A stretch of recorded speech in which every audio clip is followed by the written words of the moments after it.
So it's like dual timeline. How'd you get into the headspace? Was it challenging? I guess maybe because we're just following Amelia.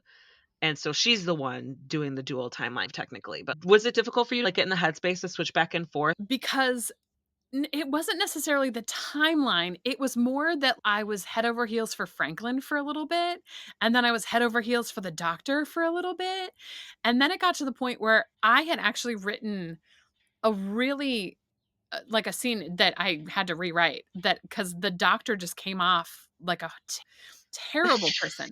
And I was like, wow, I guess I don't like the doctor anymore. I don't know what's happening. Right. So it was, yeah, it was more going back and forth between my two men that I had an Okay, issue with. versus the timeline. Yeah. Yeah, more, but then again, that sort of makes sense from what I said before. Yeah. I'm a people like I'm interested in relationships more than wherever things are. Yeah, I could I think I could sense that in your writing, but maybe it was just because you knew where the story was gonna go and you had to figure out like how to get there.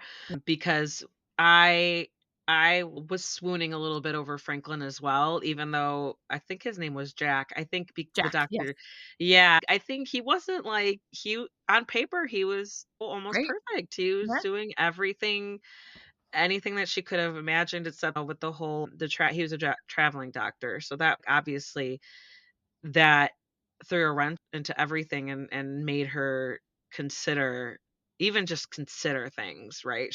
What does she want? And what's important to her? Can she live a life consistently like this if he keeps getting pulled away for longer periods of time? So yeah, I was like, I didn't Jack, yeah, he was perfect. He was great on paper, and even like just their interactions and their relationship, she kept being drawn back to him. She kept thinking about him. She wasn't just going to write him off so easily. She couldn't. And so that's what made it all the more like difficult for her. Like as the reader, I felt her little the battle that she had within herself to try to figure out what she was going to do.